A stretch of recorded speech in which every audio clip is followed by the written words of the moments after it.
मेरी शक्तियों के आगे तुम्हारी शक्तियां कुछ भी नहीं है। मेरे रास्ते से हट जाओ, वरना मैं एक एक को जान से मार दूंगी। मैं तुम्हें ऐसा कुछ नहीं करने दूंगी सुजाता। तुम पहले ही बहुत कुछ कर चुकी हो। तुम्हारी वजह से जितनी परेशानियां शिखा को उठानी थी वह उठा चुकी, अब बस और नहीं। सुजाता के इरादे खतरनाक थे। उसकी आवाज में गुर्राहट थी। उसका शरीर एकाएक आग की लपटों में बदल गया। ध्रुव के साथ साथ सुजाता का शरीर किसी सूखी लकड़ी की तरह जलने लगा था। गीता उसके इस भयानक रूप को देखकर पीछे हटने को मजबूर हो गई और उसकी नजरों के सामने सुजाता ध्रुव के साथ धरती के अंदर समा गई। शिखा के पापा गीता को वहां देखकर हैरान थे। गीता, तुम यहां कैसे? मैं हमेशा से यही थी भाई साहब। मेरी नजर इस घटना पर शुरू से ही टिकी हुई थी। मुझे लगा था मैं सुजाता को यह सब करने से रोक सकती हूँ, लेकिन सुजाता इस समय अपने बच्चे से अलग होने के गम में जी रही है। इस गम ने उसे पहले से भी ज्यादा खतरनाक बना दिया है। अभी हमें शिखा को संभालना होगा भाई साहब। शिखा रो रही थी जब गीता उसके पास पहुंची। नहीं नहीं, ध्रुव, मेरा बेटा, मुझे मेरा बेटा वापस कर दो। मुझे ध्रुव वापस कर दो सुजाता। सुजाता ध्रुव को अपने साथ लेकर जा चुकी थी। शिखा अभी इस सदमे को बर्दाश्त भी नहीं कर सकी थी कि गीता मासी उसके पास आई। अपने आप को संभालो शिखा, मैं ध्रुव को कुछ नहीं होने दूंगी बच्ची। मैं वापस आ गई हूँ बेटा, और अब वक्त आ गया है कि सुजाता को इस बात का एहसास दिलाया जाए कि उसका मरा हुआ बच्चा उसे कभी वापस नहीं मिल पाएगा। वो ध्रुव को मार देगी मासी। ऐसा कुछ नहीं होगा मेरी बच्ची शिखा।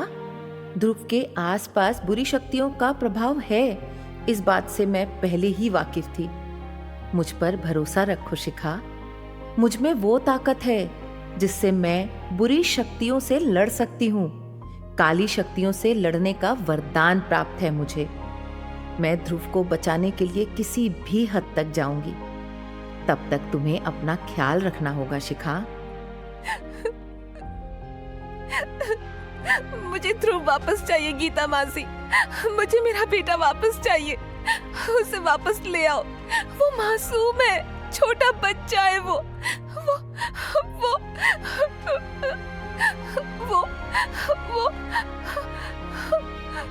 शिखा ध्रुव से बिछड़ने का गम बर्दाश्त ना कर सकी और बेहोश हो गई। शिखा की मम्मी और पापा ने उसे संभाला। शिखा, मेरी बच्ची, क्या हुआ मेरी शिखा को? ये बेहोश हो गई है दीदी। फिक्र मत करो, इसे कुछ नहीं होगा। कैसे कुछ नहीं होगा? वो चुड़ैल मेरी बच्ची का पीछा क्यों नहीं छोड़ती गीता? क्यों वो मेरी बच्ची के पीछे पड़ी रहती है? शिखा की चुनौतियां अभी खत्म नहीं हुई हैं दीदी। ये तो एक ना एक दिन होना ही था। सुजाता जब शिखा बनकर विश्वास के साथ रह रही थी, तब उसने एक मरे हुए बच्चे को जन्म दिया था। उसी मरे हुए बच्चे के कारण ये सब कुछ हो रहा है। वो बच्चा वक्त से बहुत पहले सुजाता के पेट से बाहर आ गया था। सुजाता की शक्तियों से बच्चे के शरीर का निर्माण तो हो गया, लेकिन उसमें जान आनी अब भी बाकी थी। सुजाता को लगता है कि उसके बच्चे की मौत ध्रुव की वजह से हुई थी। हमें सुजाता को रोकना होगा दीदी। लेकिन कैसे गीता? वो ध्रुव को कहाँ ले गई है? इस वक्त ध्रुव उसके साथ में है, इसीलिए मैं उसे ढूंढ लूंगी। सबसे पहले आप शिखा को संभालिए, इसे कुछ नहीं होना चाहिए। अब वक्त आ गया है कि विश्वास सुजाता को रुकने पर मजबूर करे। अब सिर्फ वही ध्रुव को बचाने में हमारी मदद कर सकता है। इधर सुजाता ध्रुव को पाकर खुश हो गई थी। उसकी खुशी उसके भयानक चेहरे की मुस्कुराहट से साफ पता चल रही थी।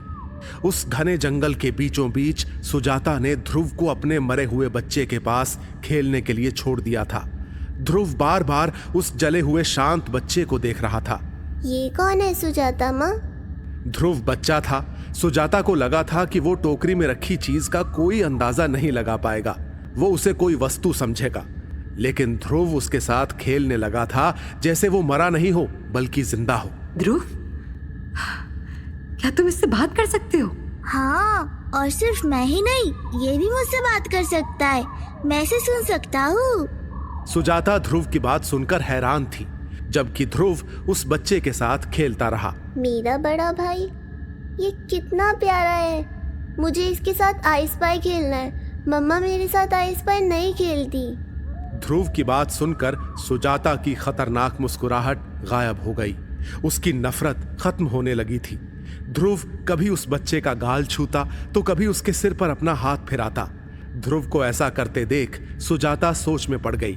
सुजाता माँ, ये भैया के सोने का समय है। मेरा बड़ा भाई सो रहा है सुजाता माँ। सुजाता ध्रुव को गौर से देख रही थी। ध्रुव की इस शक्ति ने उसे सोचने पर मजबूर कर दिया था। ध्रुव बार बार उस बच्चे को जगाता, लेकिन मरा हुआ बच्चा किसी खिलौने की तरह शांत रहा। सुजाता को एहसास हुआ कि ध्रुव में उससे भी कहीं ज्यादा शक्तियां हैं। उसे ध्रुव में अपना अंश दिखाई दिया। उधर ध्रुव को वापस लाने के लिए गीता ने भी कोशिशें शुरू कर दी थीं। वो बिस्वास से मिलने जेल में पहुंची। बिस्वास उस वक्त अपने सेल में सो रहा था। विश्वास, विश्वास, उठो, मैं गीता यहाँ तुमसे बात करने आई हूँ। बिस्वास गीता की बात सुनकर उठ बैठा। वो हैरान था, गीता मर चुकी थी, फिर उसे गीता की आवाज कैसे सुनाई दे रही थी? गीता मासी, गीता मासी, क्या यहाँ आप हो? क्या यहाँ आप हो गीता मासी? बिस्वास जल्दी जल्दी अपनी नजरें जेल के चारों ओर घुमा रहा था। तभी दीवार के सामने एक सफेद रोशनी हुई।